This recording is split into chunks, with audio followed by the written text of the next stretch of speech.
No, it's not an April Fool's joke. You are listening to Missing Kids TV. We're back on the air. This is episode number 65. Today we're going to be talking about John Walsh Investigates, a new spin-off show regarding AMW. What is the future of America's Most Wanted? You'll find out on this episode. We're going to talk about the new movie with starring Halle Berry called The Call. We're going to be talking about Autism Awareness Day. We're going to be talking about the fact that we received 700 likes on our Facebook page. And we're going to be talking and delving into the Kopetsky case. Is there a police cover-up? Is there other information on this case that is being held from the public? We'll investigate this here on Missing Kids TV. I'm glad you can join us. We got brand new features, brand new focuses, and brand new topics that we're going to be talking about. We're going to be talking about The Experiment, our spin-off show, and the Triple Threat contest that's going on over there. All this and more on an all-new MKTV coming up next.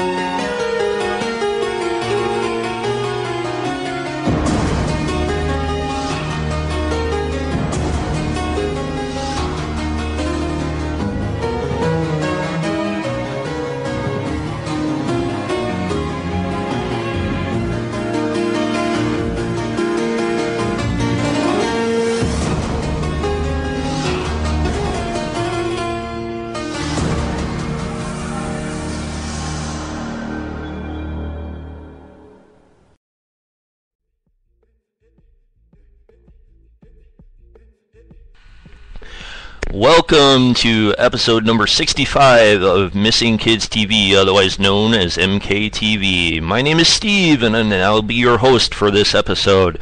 Today is Autism Awareness Day. It is April 2nd. It's not an April Fool's joke.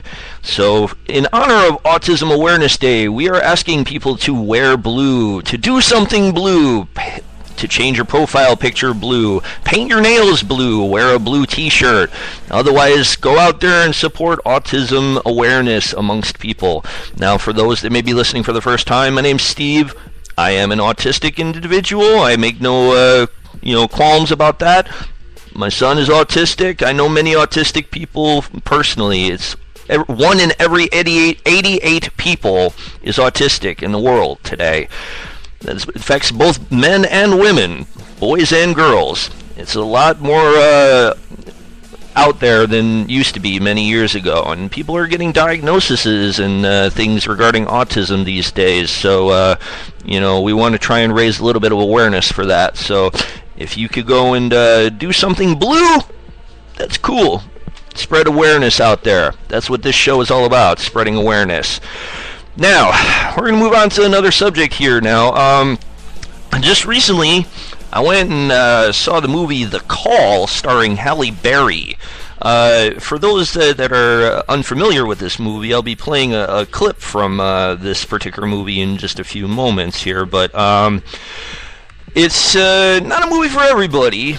I know I have some like crime victims and other sort of fans of the show here that are have been affected by things in the past. So for those fans of mine, this might be a little hard for them to take. But if you want to get a closer look at the insides of what it's like at a 911 call center, then this is the kind of a movie for you. Okay. Now, for those that are unaware, back in the 90s, I used to be a call center operator. I used to work for an operator. It was like a suicide hotline for the Boys Town National Hotline. Now, times have changed from the 90s to 2013, so it's a lot more updated and it's a lot more, up to date. And this movie portrays that, and you'll see that, if you go into the movies and see this movie. But It's not too far-fetched of a movie. It really is not. It's a movie that does somewhat portray what it is like in a daily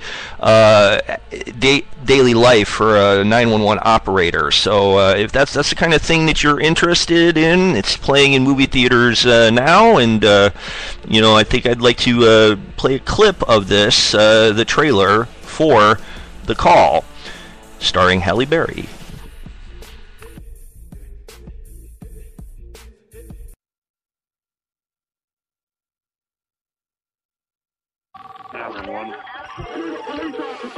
Nine 911, where's your emergency?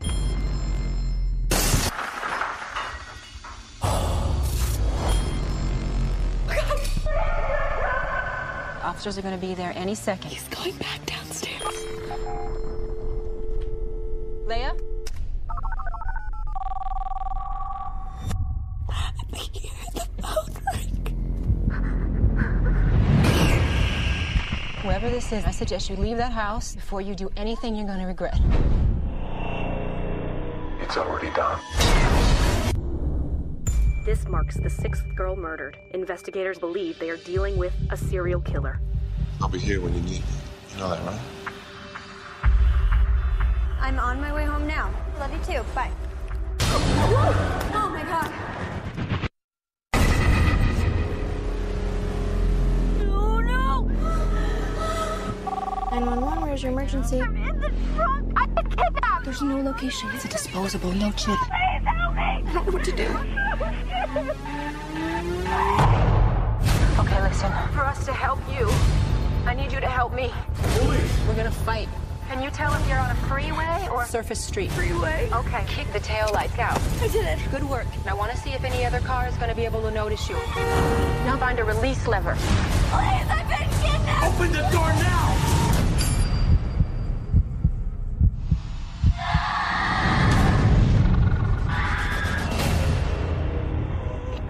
Listen to me. Do not hurt that little girl. You don't have to do this. It's already done. It's already done. It's the same man.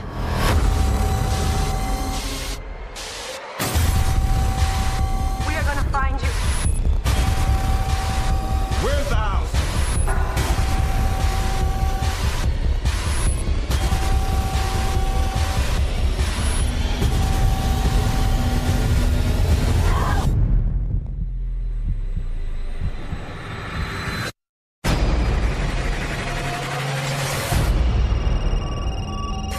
Where's your emergency?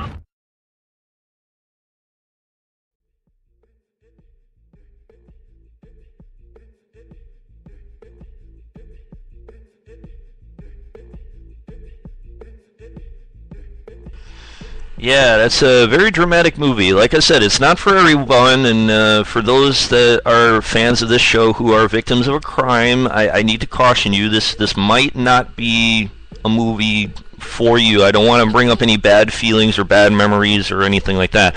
But if you keep in mind that it's just a movie, this movie could definitely give you some insights into the side of MKTV and things like that, and stuff that we do here, to try and help others. Okay, go check it out if you have nothing better to do. At any rate, moving on to a different subject here.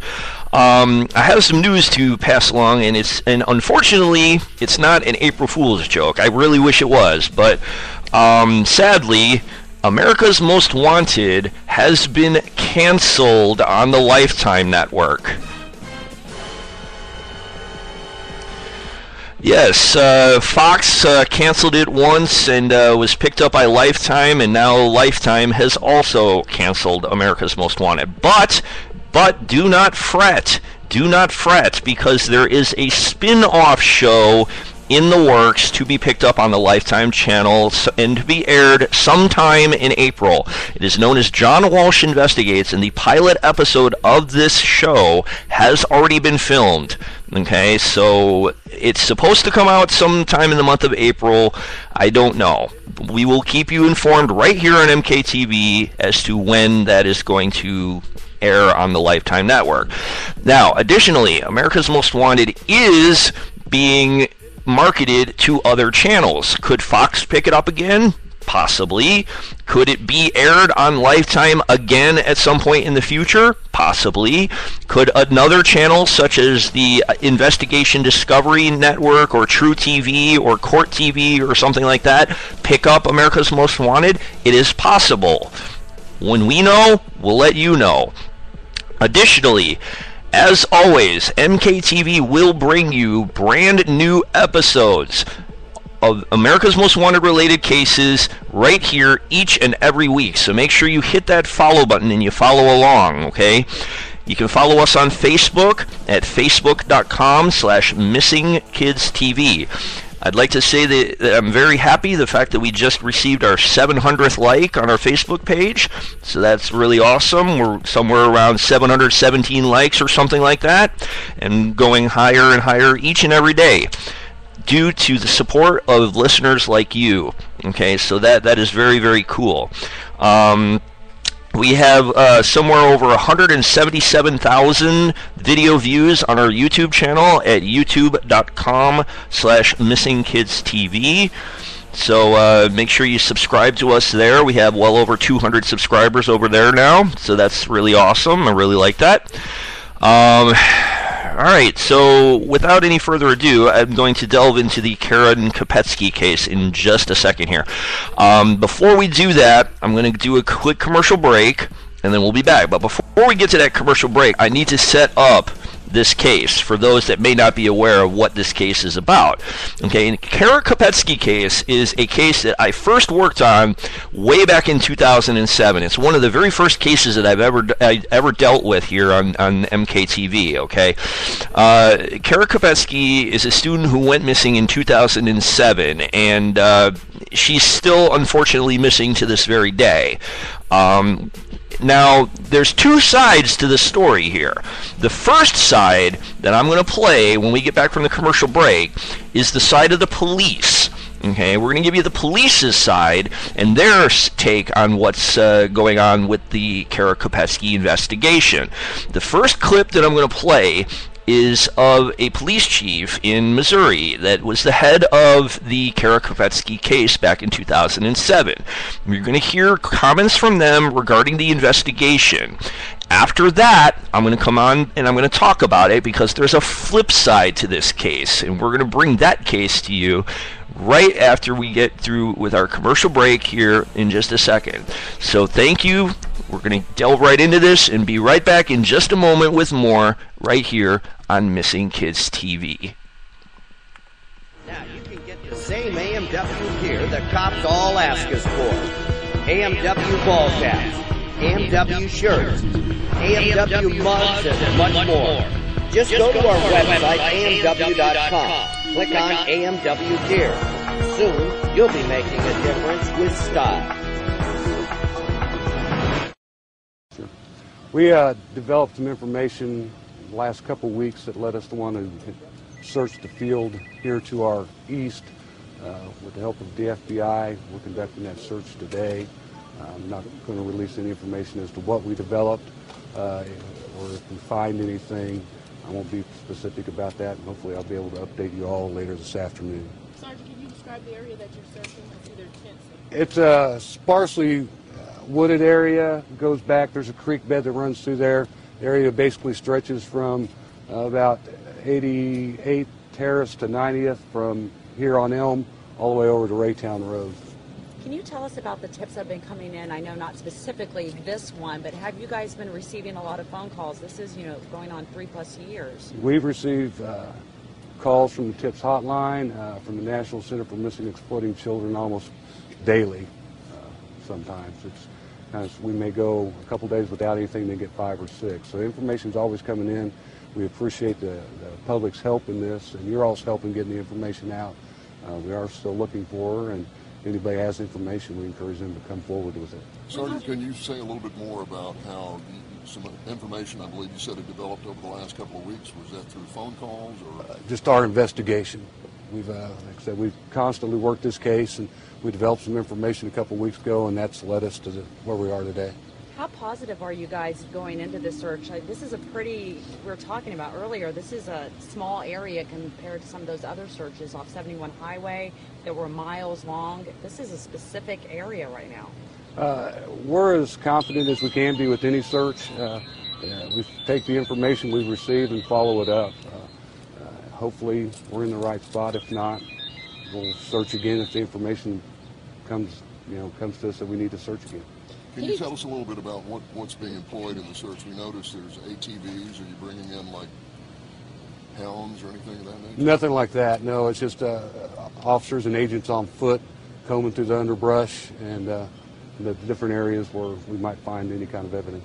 How big an area is this that you're looking into? I couldn't tell you how big it is acreage-wise, but like I said, it runs about 5 or 6 blocks to the east, and then for about a 2 to 3 block span north and south. And I saw some people have shovels, different things. Are you doing some digging in here, and what is the green tent for? The green tent is just a command center, a place for the officers and agents to get warm. Any digging we do is just to scrape away surface droppings, leaves, branches, that kind of stuff. Just to aid us. Can you talk at all about how you're keeping in touch with the family and throughout the investigation and today about what's going on out here? We have weekly contact with members of the family. I talked to both Jim and Rhonda Beckford last night in regards to what was going to happen today, to let them know what's going on. So we try to stay in touch with them as much as we can.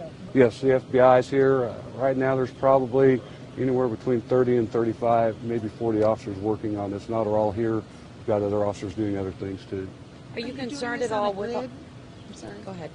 Are you doing this on a grid search? No. We're just going through, just methodically moving through in a pattern.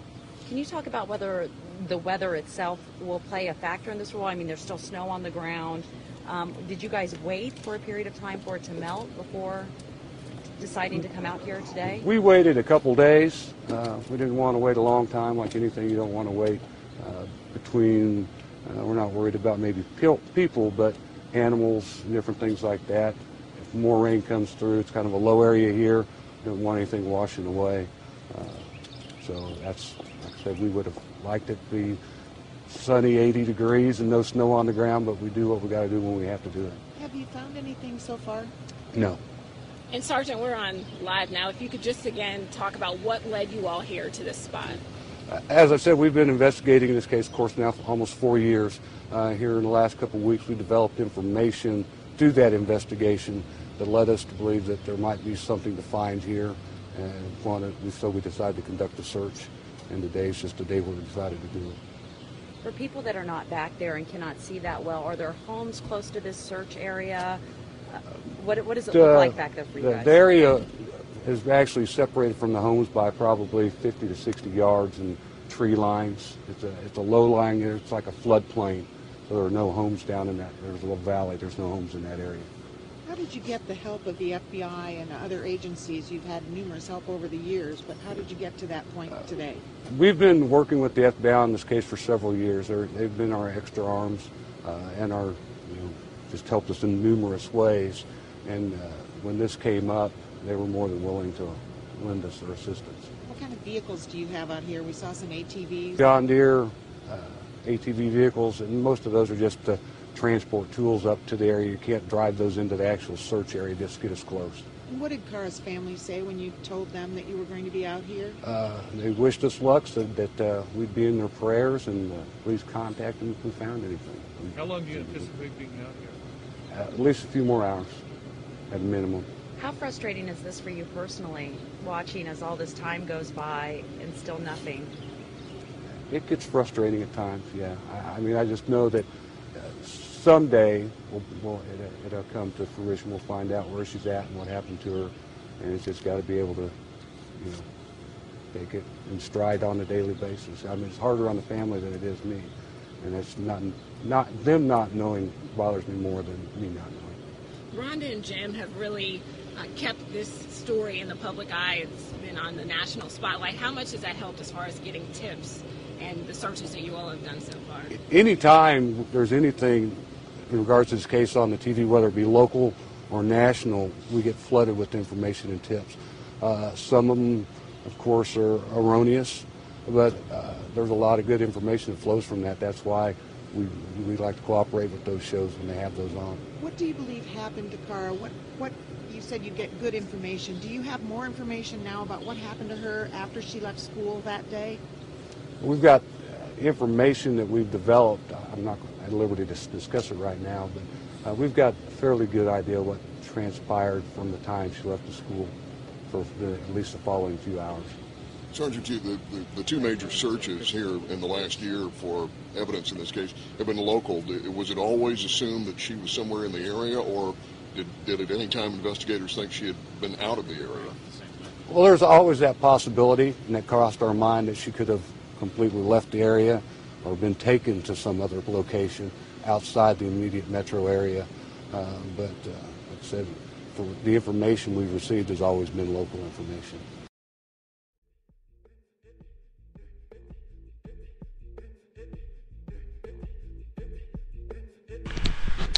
Alright, we are back. You just got done listening to a police conference on the Kara Kopetsky case. Now, if you go back in when this episode is done, if you go back and replay parts of that clip that I just played, you might hear and you might notice that one of those reporters' voices was altered in that clip that I just played. It was not their normal voice. It was altered. Okay? Now, I get my clips and sources of news and information of cases from multiple different sources, probably more than many average people, okay? There are a lot of organizations out there that deal with missing folks and with, fugitives and things like that.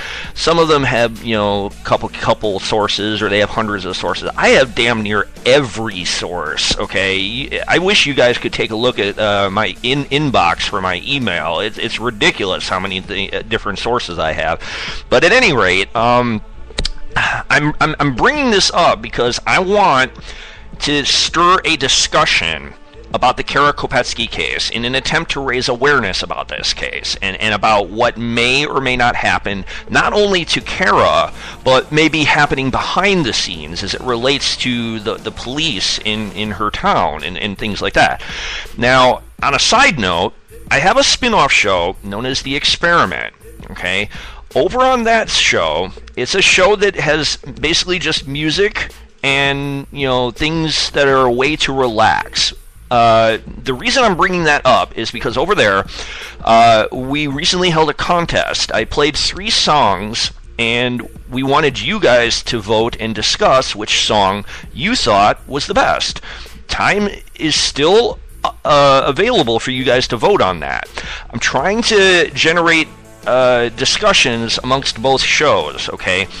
Now, over there, we simply want you to vote on a song, and then I'll play that song next week and the week following and so on and so forth. Now, over here on this, I want to generate discussion. What do you guys think happened to Kara Kopetsky? Okay, I'm going to play 4 other clips in the remainder of this program regarding Kara Kopetsky, but it's going to give you a different view of what may have transpired. Now, you just got done listening to the police, and in those clips, they were saying that they're in contact with the parents, that they talk to the FBI, that they're getting tips weekly, and things like that.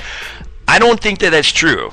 Okay, I think that they're just telling the reporters what they want to hear. Okay, because this is just my own opinion, but I think you're going to get a slightly different view once you hear some of the other sources that I'm going to play for you guys here. So I hope you guys stick around.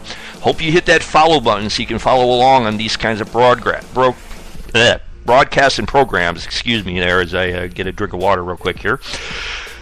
Okay, but I'm just one guy. I'm not a professional. I'm not a professional radio person. I try to be, but not always the case. But at any rate, I want you guys to listen in on these clips that I'm about to play here. Okay, I'm going to play the first clip right now here, and I want you to hear a different side to the Kara Kopetsky case right now here on MKTV. Mother's love is the force that keeps a Belton woman searching for her daughter. 5 years ago this week, Cara Kopetsky disappeared from Belton High School. Cynthia Newsom talked with Cara's mom about how she lives without knowing what happened to her daughter. I mean, we sure thought that Cara would be found by now. But since she isn't, we've got to keep going. We've got to keep looking for her, and we're not ever giving up. Rhonda Beckford admits it is not easy keeping it together every day for 5 years, knowing that she doesn't know if her daughter will ever come home again. Cara would be 22 now, and I think that a lot of her friends, you know, they went to college. I know a lot of them have moved out of state. Rhonda surrounds herself with pictures of Cara. Stories behind the pictures or songs on the radio can sometimes bring her to tears. But she doesn't stop. She tells me she can't. Get up, go to work, you know, do what regular people do, you know. We still have a son. And she still has hundreds of supporters giving their time and money. I think people wonder, you know, well, does it really matter if I'm there or not? And it does. It does matter. It matters to us. It matters to my whole family. Another source of strength, her faith. This was Jim's Bible. Yeah. It's Jim's Bible, and it's open to 23rd Psalm. With love only a mother can have, she tenderly placed her daughter's pictures on that scripture. We are kind of walking through the valley of the shadow of death because we really don't know what happened to Cara. Then she took me outside to show me her miracle. We didn't plant this rose. She planted a daisy, Cara's favorite flower. The daisy died. 2 years later, roses suddenly appeared. When I look at it, it gives you strength, and it gives you a purpose, and it's like God telling you to go on and not to give up. The miracle she can see, while she waits for the miracle she wants to see, her daughter. Cynthia Newsom, 41 Action News. Now, the 5-year walk for Cara is this Sunday, 2 p.m. at Cedar Tree Square Shopping Center in Belton. Cara's mom wants to keep her daughter's case in the public eye to generate new leads. There's an $80,000 reward for information that helps police find Cara. If you have any information on her disappearance, call the TIPS hotline.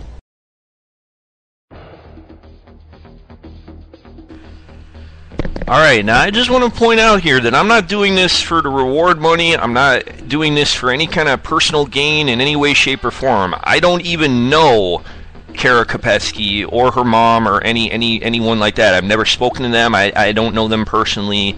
I'm just taking this case on to try and raise awareness to this particular case, okay? Now, at any rate, you saw like a slight little difference there, I hope, if you've been paying attention here. But I'm going to play another clip in just a second, and we're going to delve a little bit more into the other side of the Cara Kopetsky case. We're going to deal more with what happened that day and what they think might have happened to Cara. Okay, now, if you think that you have a tip on this case, make sure you go to the amw.com or you call 1-800-CRIME-TV and leave a tip, and you might help be the one that can help find Cara Kopetsky.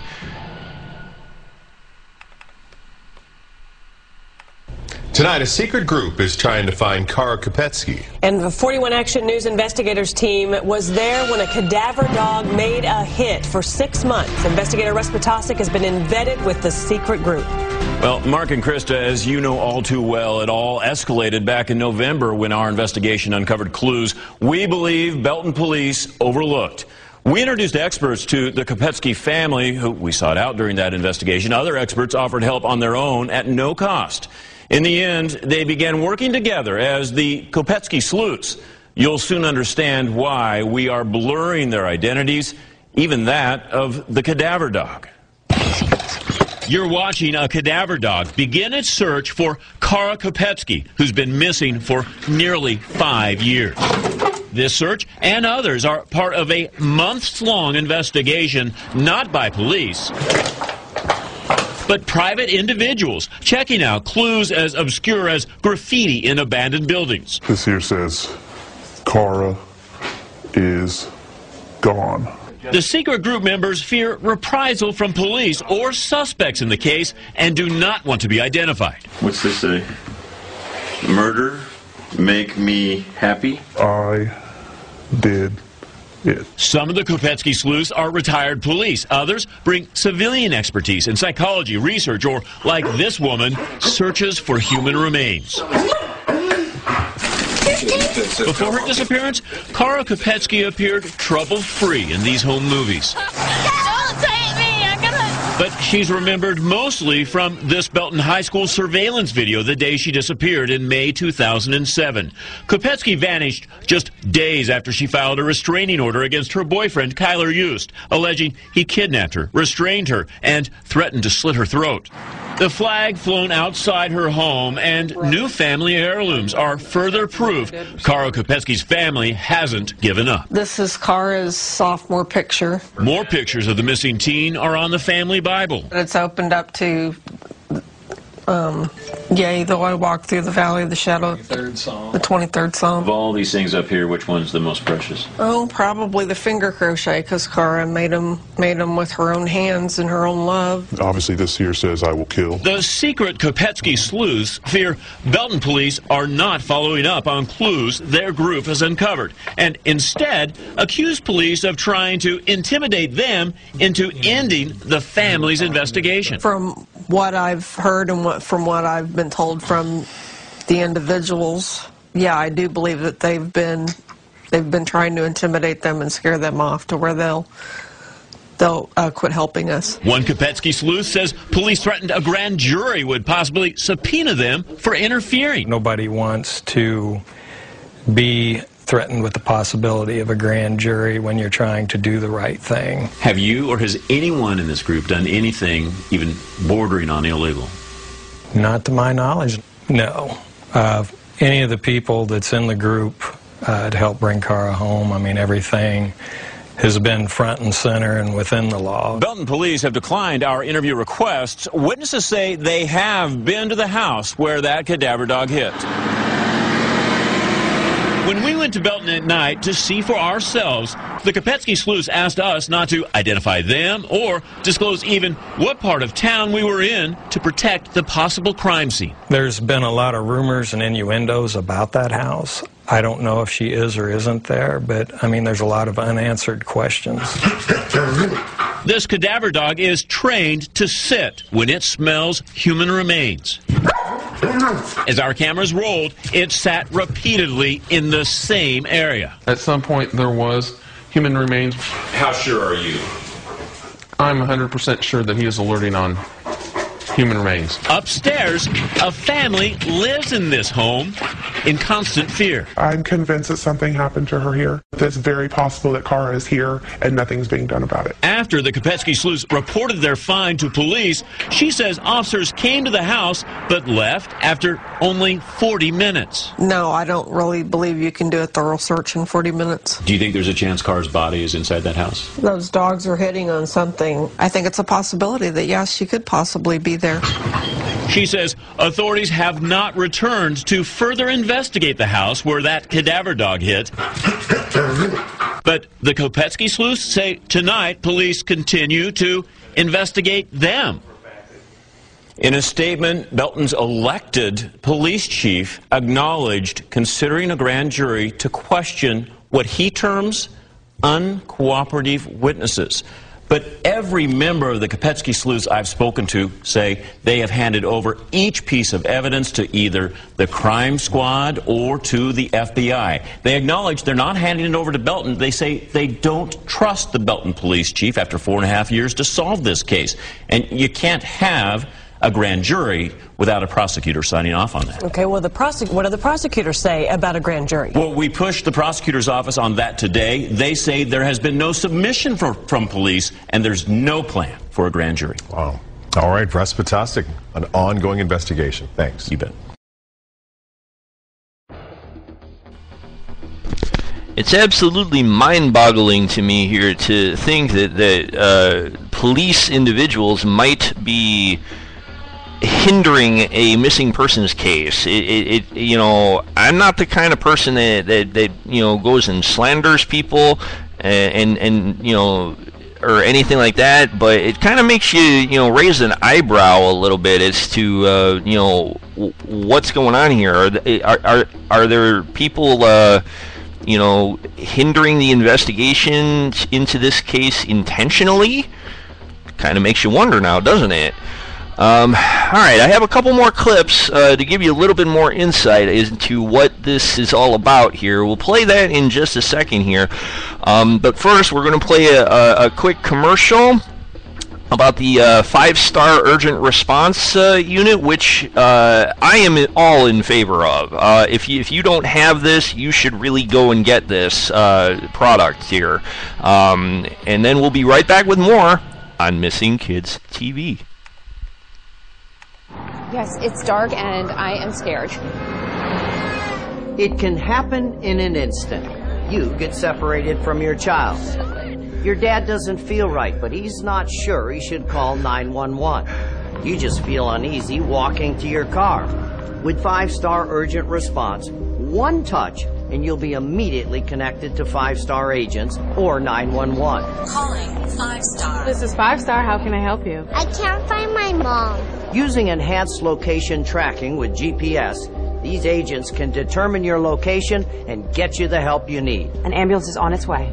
Okay, thank you. Can you stay with me till I get to my car? I'll stay with you all the way. Hello, Mrs. Williams. I've located Sean. He says he's by the steps. 5-star urgent response. It's help at the touch of a button. Calling 5-star. Now available at Walmart, Sears, or online at greatcall.com.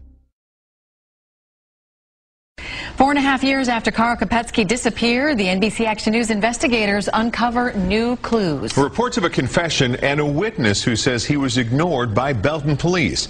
Investigator Russ Patasic breaks down the evidence. Now, Russ. We found official reports of a box of Kara's possessions turned in 2 years after the teen disappeared. And that confession, I killed Kara. The hope of ever seeing Kara Kopetsky alive and smiling is her family's only wish greater than finding the truth. We need justice for Kara. But Kara's family believes the police records we've uncovered show an injustice for Kara. I really don't feel like they want to find my daughter. I don't. I think they just want us to go away. We uncovered a report where a witness tells police soon after Kara's disappearance, a friend asked him for a change of clothes and a pair of shoes, and that police were wanting to question the man. That friend is a person of interest, according to police. The witness says he and his father both called the Belton chief of police. But they never got a call back. Why wouldn't the police chief call them back? Kara's family questions why it took 2 months for police to release school security video of May 4th, 2007, the day Kara disappeared. And it wasn't until school let out that summer that anyone opened Kara's locker. And it wasn't the police. Well, the janitor did, and he said, if you don't come pick these up, we're going to throw them away. Kara's debit card and backpack were found inside. And there were some serious missteps on this investigation. Retired FBI agent Michael Tabman reviewed the clues, including this KCPD report, quoting an informant as saying a suspect confessed to killing Kopetsky. This witness in this statement says the subject said, I killed Kara. I say there were clearly some errors done in the investigation. Belton police declined our request for an interview, but in a statement, Chief James Person said to critique this or any investigation without knowledge of all the facts would be irresponsible, and that there have been thousands of man-hours logged and over 500 reports generated by our department. We also obtained this Pleasant Hill police report that says an anonymous male turned in a clear plastic shoebox with the name Kara taped on one end of the box. Did Belton police ever tell you that they had those possessions? Belton police has never contacted me regarding a box. The man told police he believed the box contains notes, pictures, and other personal items belonging to Kara Kopetsky. I just don't know what Belton thinks that they're doing. A Kansas City officer began gathering new clues this year, shortly after arresting Kara's ex-boyfriend, Kyler Yost. This 18-year-old woman told the officer Yost choked her into unconsciousness, saying, I've killed people before, even ex-girlfriends, out of sheer jealousy. I will kill you. He's now on probation for that assault. You pled guilty. Mm-hmm. Can you tell us what happened in the Kara Kopetsky case? didn't know there was a case. Cara filed this restraining order in 2007 against Yost 4 days before she vanished. Her handwritten words allege he kidnapped, restrained, 1 month prior, choked her, had a knife in his hand, saying, "I'm going to slit your throat." The cops have already done a lie detector test, and if you want to ask them about that record. This is used shortly after Cara disappeared, and police said he passed that lie detector test. Belton police have said they have considered multiple suspects and aren't focused solely on Yost. They said that I was a suspect because of prior happenings. Police said Yost had an alibi, but of everything we uncovered, it was this Belton police report that shocked Cara's family the most. It's all lies, and this is the first time we've ever seen this report. It contradicts everything that we have reported about Cara. And our question now is, who can we trust? Tonight at 10, you'll see the report that angered the Beckfords and creates a 48-hour mystery as to when Cara truly disappeared. The final straw and why Cara's family is now asking for an outside agency to take over. That's tonight at 10. All right. Still such a mystery. Yeah, you followed this since the very day that this happened. 4.5 years. We know you're right on it. We'll be watching at 10. Thank you. That's the question, guys. Who can you trust? One thing for certain, you can trust MKTV. I will not let you down as it relates to this or any other case. That is a promise. I've been doing this for about 5.5 years now, and I have well documented the success rate that I have with this program here. So we're going to give you one more clip as it relates to the Cara Kopetsky case in just a second, but I wanted to remind you all, I want to hear what your thoughts are on the Cara Kopetsky case. Don't just listen to this and remain silent. Put it on your Facebook. Tell your friends. I want to know what you think. Do you think that Cara ran away? Do you think that she was kidnapped? That she was abducted? What do you think? Do you think there's a police cover-up? Do you think that things were mishandled, or do you think that the police are doing just fine and there's somebody out there trying to discredit the police? I want to know what you think about this case. Let us know at the comments below. Reports of a confession and new clues in our Cara Kopetsky investigation are only part of the story. Tonight, investigator Russ Potosik reveals the twisted timeline that's created a split between police and the family. Well, we all know Cara Kopetsky disappeared 4.5 years ago in the middle of the Belton school day. But we've uncovered police reports that contradict what everyone else believed about the actual date the missing 17-year-old vanished. Home video captures Cara Kopetsky's smile at Christmas. Come on, you guys go! Woo! And her energy on a day of family sledding. But she's not remembered for the smiles you see here. Cara is known from this school surveillance video, May 4th, 2007, shortly before she left Belton High School, never to be seen again. And through the words of her mother and stepfather in scores of TV interviews over the years, retelling that May 4th disappearance and their fears. If this was planned, she would have taken clothes, and she didn't. And if she had to buy clothes, she would have had to use her debit card, and she didn't. But now, 4.5 years later, Belton police released to the NBC Action News investigators this report telling, for the first time, a very different story. Police say you said she was gone on her own free will.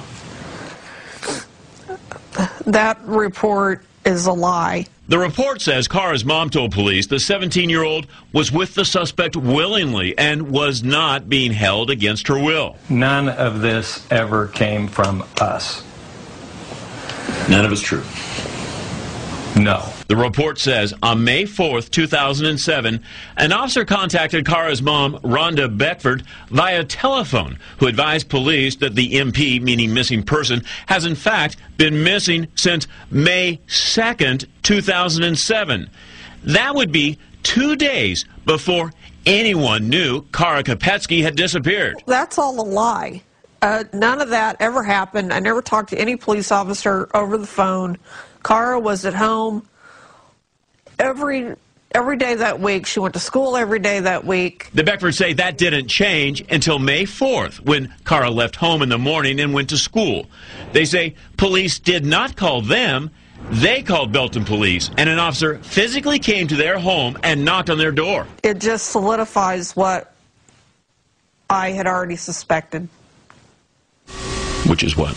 Which is that they're not doing their job. They're not trying to find Cara. Belton police declined our interview request, but in a statement, Police Chief James Person said there is no discrepancy in police reports. They are date and time stamped and have not changed since the original report was written 4.5 years ago. But there's certainly evidence that a number of critical steps were not taken in this investigation. Retired FBI agent Michael Tabman reviewed the report and believes whether it's accurate or not, it raises serious questions about Belton's investigation. I think it was not given the due care it required. He also reviewed this report that a witness told Kansas City police, a man they consider a person of interest, asked for a change of clothes and a pair of shoes as police were wanting to question the man 1 day after Cara's disappearance. He said although he called the Belton police, they never followed up. He says he left this message with the chief of police of Belton. Never got a call back. Every police department should return every call they receive. On a high-profile case like this, that's only elevated astronomically. In this police report, an informant told Kansas City police a suspect confessed to killing Kopetsky, saying, "I killed Cara." When the officer was at our door, we repeatedly told him, "You don't understand, she was abducted." They're referring to the kidnapping allegation, handwritten by Cara in a restraining order against her boyfriend, filed 4 days before she vanished. We were alarmed from the moment that we called police, both then and now. Cara wrote her boyfriend restrained 1 month ago, choked her, December 6th had a knife and said, "I'm going to slit your throat." The cops have already done a lie detector test, and if you want to ask them about that record. A judge ordered a restraining order against Kyler Hughes to acknowledge to me in 2007 police considered him a suspect. Today, Belton police won't say whether the boyfriend is still a suspect, but in 2007 said he passed a lie detector test and had an alibi. In September of this year, police arrested Hughes for attacking a new girlfriend who reported she was choked and told police Hughes said he'd killed people before. You pled guilty. Our investigation also uncovered this report of a box believed to contain notes, pictures, and other personal items belonging to Cara Kopetsky, turned in April 11th, 2009, 2 years after her disappearance. An anonymous mail told police it was located in the apartment of Cara's ex-boyfriend. But of all we uncovered, it's the Belton report, contradicting the timeline and the Beckford story that troubles this family the most. It contradicts everything that we have reported about Cara. It essentially says that I felt my daughter was a runaway when I did not think that.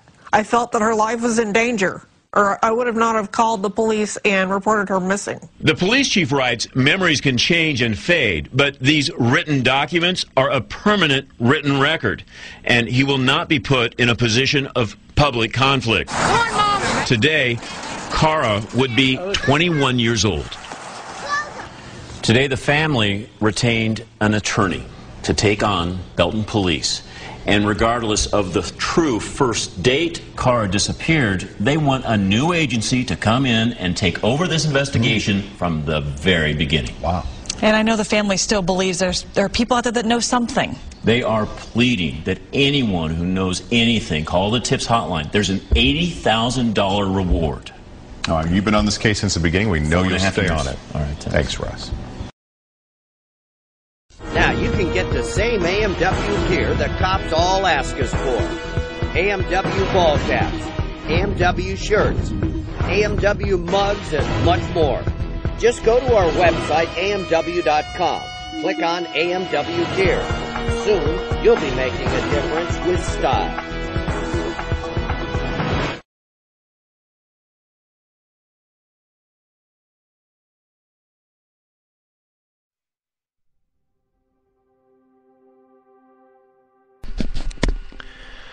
Alright, if you're a new listener, this is the time of the program where I give my final thoughts. There's no script, just me talking from the heart. Now, I've been doing advocacy for a long, long time, and I've seen all sorts of cases dealing with all sorts of factors and variables.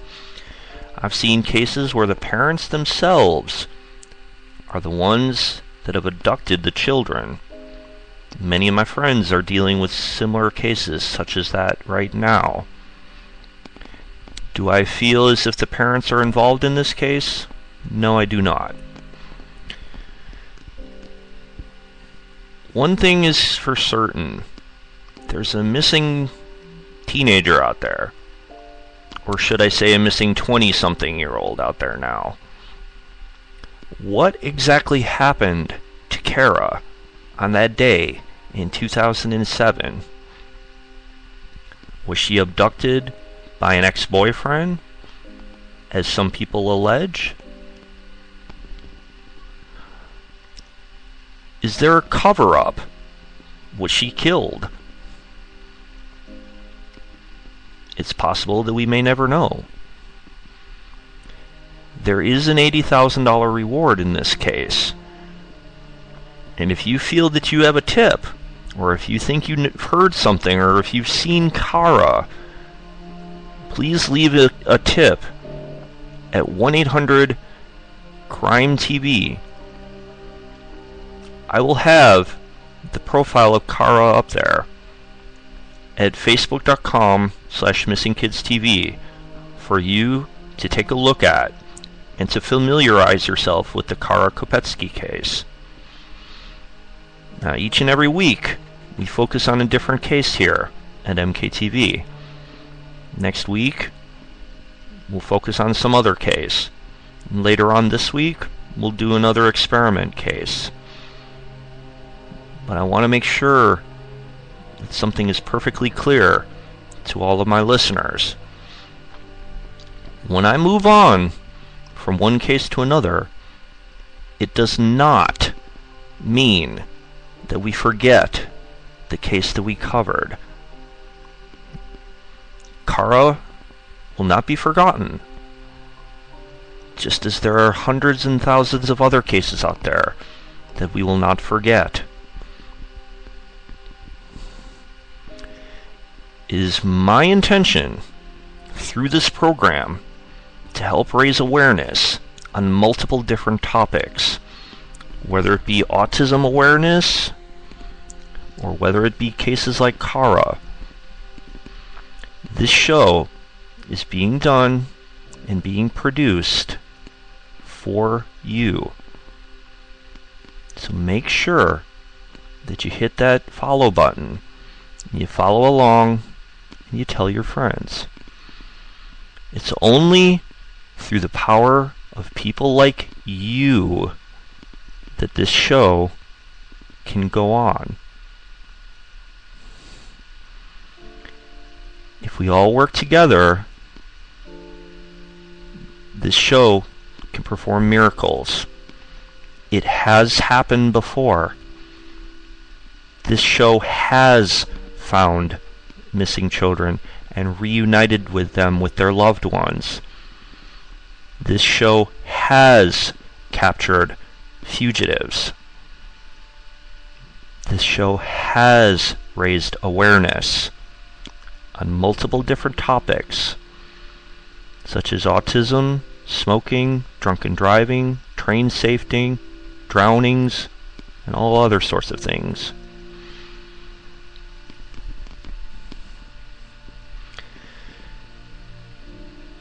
We're all on the same journey, and we all go together day by day. Where we end up is totally unknown. But if we work together, I'm confident that this world can be a better place. Someday, it's my hope that my children will wake up in a world in which abductions and kidnappings don't exist, where people will not try to murder other people. Is it a foolish dream? Perhaps. But it's my dream nonetheless. By taking small steps like this program, we can help to make the world a better place. Maybe we can help to bring justice in this particular case. Maybe you can be the one to help bring some closure in one way or another to this family. I encourage you to go through the archives and to listen to some of our other cases that we have and that we have done in the past. If this is your first time listening, I hope you've learned something here today. I hope that I've helped to transform you and to make you just a tiny little bit more aware and to make you a better person as it relates to the missing. My name is Steve, and I'll be back again next week.